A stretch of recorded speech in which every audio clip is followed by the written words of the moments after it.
Hi, I'm Paul Carmadel from Higher Calling Games. In this video, we're going to cover, for the board game Dispersion, the Great Commission of the 12 Apostles, how to set it up, and how to play the game. Dispersion can be played by 2, 3, and 4 players. To begin, players will choose their color-coded markers they're going to be using.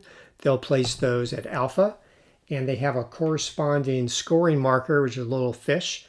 That's going to be placed on St. Peter's keys at the top left of the board, and that's right in front of the Followers of the Way score tracker.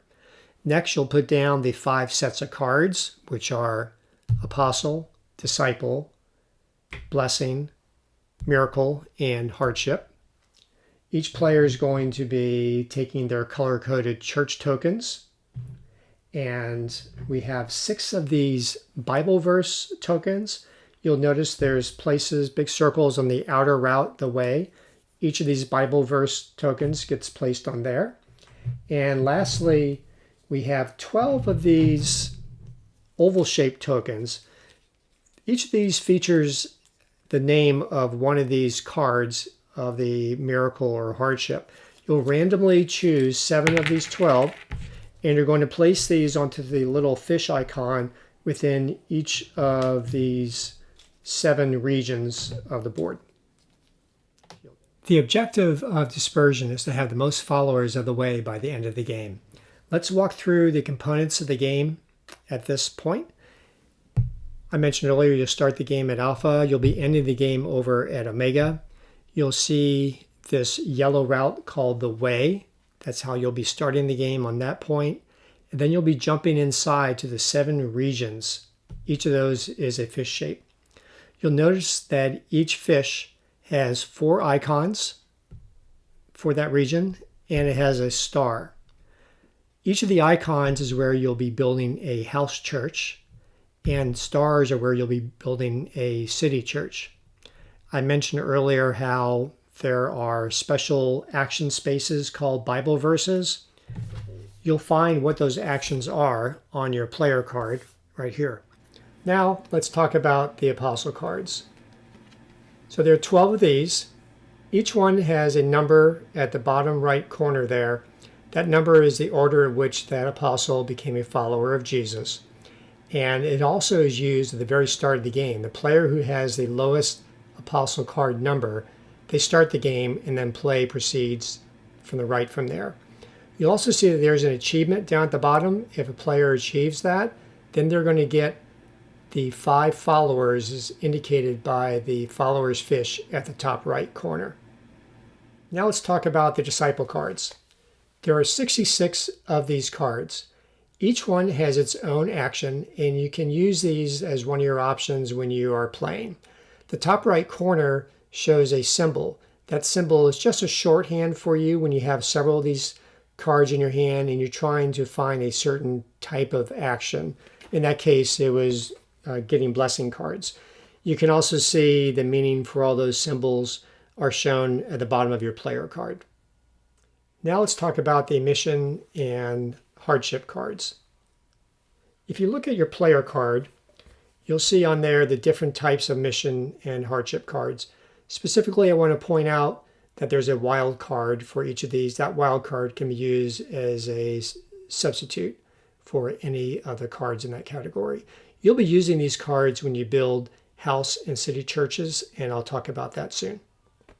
The last card to describe are your blessing cards. The blessing cards are numbered from 1 to 4, and you'll be using these cards in order to move around the board. How you build churches, and I'll show you how you move on the actual board. You'll be following these paths. So for instance, if you're the blue player and you wanted to move here, you would move along the track of 1, 2, 3, 4. And in order to make that move, you would have to play a blessing card with a value of 4. Then, in order to build a house church, because these 4 spaces are house churches, you can see 2 other opponents had already built on those spaces.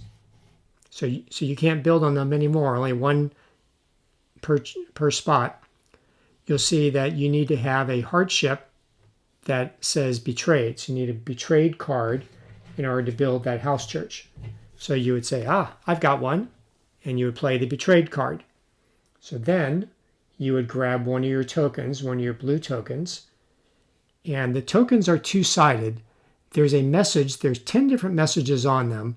Those messages may come into play if you happen to have a disciple card that says you get a bonus number of followers if you had built a church using that message.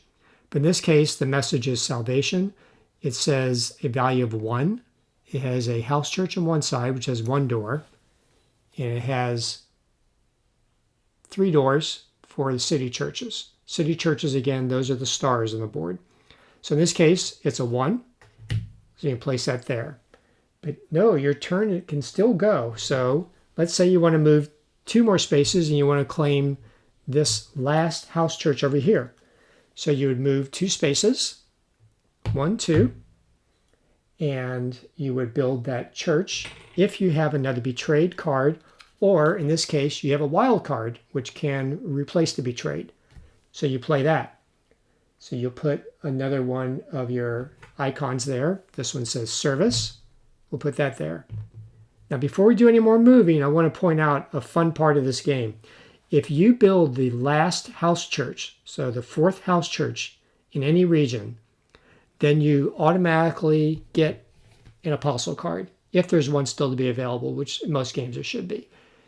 Now, this is really helpful because it has that achievement down the bottom. If you've already achieved it, you immediately get 5 followers this turn that you'll be adding to your score. If you haven't achieved it yet, you still can at some point during the game and claim those 5 followers. So you'll take that card, and that's the only way to get apostle cards, additional cards, is by building the 4th church.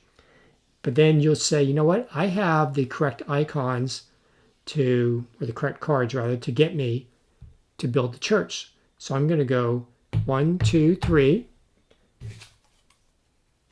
using your blessing card to move there.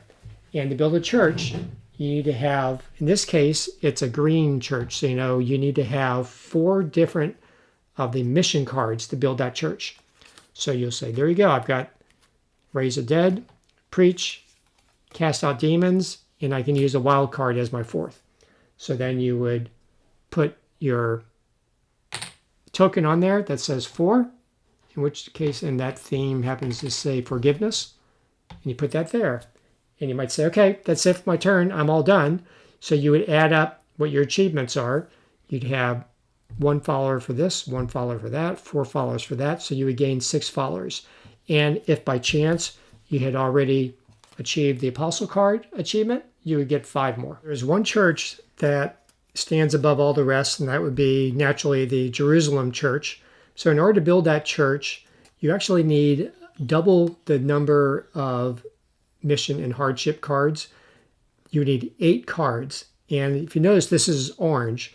That means you can use any combination of those cards. So in this case, let's go back to our blue player. The blue player is going to go 1, 2, 3, 4. They're going to get to Jerusalem. They're going to play the 4 blessing card to get there. Then they're going to need 8 different mission and hardship cards to get there. So they're going to play 3 different mission cards and 5 different hardship cards. Notice the wild cards can be used, even multiple wild cards, in order to do that. And with that, they're going to get, instead of 4, they're going to get 8 followers from it. So you can use 2 of your chips with the city church on it to represent the 8. And you also, when you build the churches and build the houses, you draw disciples in that process. You get 4 disciples when you build a Jerusalem church. You get 2 disciples when you build any of the other city churches. And you get 1 disciple when you build any house church. Let's talk about what you do in your turn. Your turn has 2 steps. One is you're going to act. The other is your reward from those actions. You have 3 different options you can do on your action side. One is you can draw 3 cards of your choice, and then your turn is going to be over. because this is a resource management game. You need to have the right resources among missions, hardships, and blessing cards in order to be building your churches. If you have those items, then you might want to be traveling and building churches. That's your second option. Or your third option is to play disciple card. You play that action from that card. And what's really nice here is if that action involves you moving your apostle as if you were using a blessing card, then you can continue to move on that turn and take additional actions such as building churches and going to Bible verses. And that is how you play Dispersion. A couple other, there's some minor rules or things that I did not mention. Things if you did read the rule book, you would see it there. Items such as a Bible verse can only be claimed once. It cannot be claimed multiple times by multiple players. So the player who gets there first uses that action. Go ahead and take the token off the board, place it in front of you. It does indicate on the back of the token that you do get a 2 follower bonus by using that action. So that's a good incentive to go out there and do that. And the back of the rule book does have a couple other rules kind of along those lines that are just helpful to clarify how to play the game. So I hope you enjoy it. And if you do have any questions, my contact information, you'll find it in the rule book, and I'll put it into the description section for this video. Thank you so much.